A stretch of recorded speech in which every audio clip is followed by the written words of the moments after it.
Hi, church. I have a confession to make. I did not sleep well last night. I was just lying there awake a lot of the time, thinking about what I was going to say to all of you today, what words I could share, what kind of inspiration that I might be able to bring to you as your pastor. I mean, what do I say?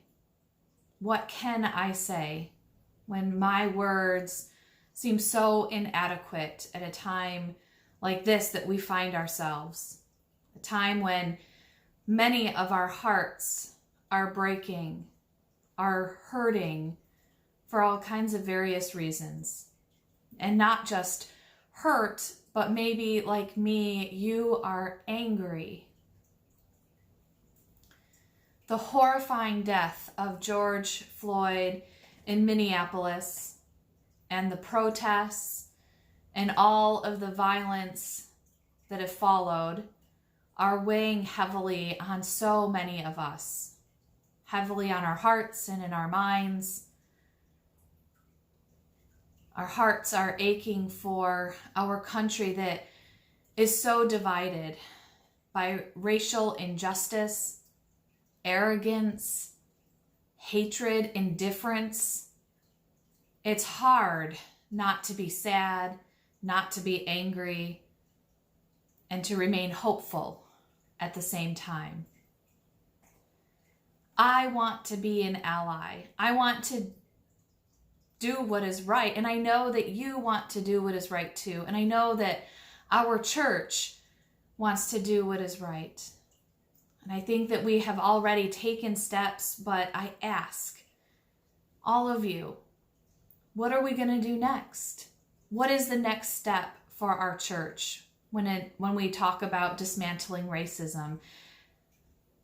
It shouldn't take the murder of another person of color in order for us to have a stirred up passion for change.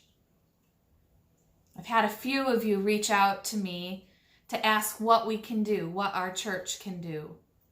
And believe me, I don't have all the answers. But the one thing I know as I continue to learn is that we need to be better listeners. What aren't we hearing? Really hearing as people of faith? As white people in a white-dominated country, what aren't we hearing about the pleas of the Black community? I think that the miracle of Pentecost, or at least one of the miracles of Pentecost, the season that we're in right now, is that you had these people gathered in one place, all speaking in their native tongues. And they were all able to hear one another. They could understand one another. And we need that now. We need the Holy Spirit to blow through us so that we might understand one another. But first we have to stop and we have to listen. In a video that I shared on Facebook this past week, Osheda Moore points out to those of us who are trying to be white peacemakers, which I would like to be able to call myself in that category, that there are three things that we can do to try to be allies and to be better white peacemakers. One is to get used to saying, I'm sorry. Sorry for the ways that we can be complicit to racial injustices and racial violence. Sorry for making it about us. Sorry for the harm that's been done without any justice. Sorry for not checking our white privilege that we carry around each day, that I carry around each day. She also says that we need to listen. We need to listen to others, people of color, their realities, their stories, their pain, their hurt. And she says that we need to learn. We need to do some work. It is not okay to say, well, I'm not a racist because I don't make racist jokes. Or I'm not a racist because, well, I'm a good person. And I believe that all people are equal. Racism is so much bigger and so much more complicated than that. We have decades of white supremacy rearing its ugly head in every single nook and every single cranny of our country. It is everywhere. It's not sufficient anymore to say, I'm not a racist. Racism is bad. We need to do the work to take it a step further to say, I am anti-racist. This requires action, some doing.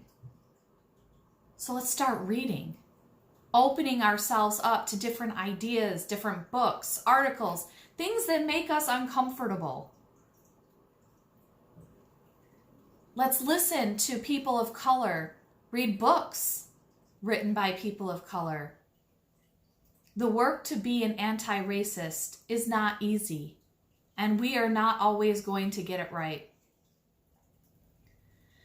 This might be too simple of a parallel, but this past weekend, Karis was learning how to ride her bike and finally learned how to ride her bike with, as she says, 2 wheels, basically without training wheels. It was painful. She kept falling over and over and over. She's bruised everywhere. There were tears, but she kept getting up and she kept trying. The work of justice is like that, friends. Even those of us who think that we might have a good understanding of racism in particular are continuously learning new things. I was called out by a friend for something I posted on social media last week. And I'll be honest, it bruised my ego. Mostly, it was my ego. But I ended up seeing things in a different perspective because I was open to that. And I am learning, and I will not always get it right. I will say the wrong things. I will write the wrong things, but I remain open. And that is what we all need to do. So will you join me in lamenting racism and white supremacy? Will you join me in saying, I'm sorry? Will you join me in listening? Will you join me in learning? Now turn me off. Turn this video off and get out there and start listening to people of color, what they have to say, because what they have to say matters more than what I have to say right now. And let's all continue to learn through it all. Never stop learning. So I'm with you this week. I'm disheartened by so many things going on in our world right now. Disheartened and angry at the leadership of our own president. I could say more here, but I'm not. But don't lose hope, friends. Don't lose hope. We can do better because the Holy Spirit is blowing. Do you feel it? I pray that it is blowing a fierce wind of passion for justice through us and through our church. Included in today's email are many resources that you can start learning from. This is not the time to give up. This is the time to help make things right. Let's say sorry.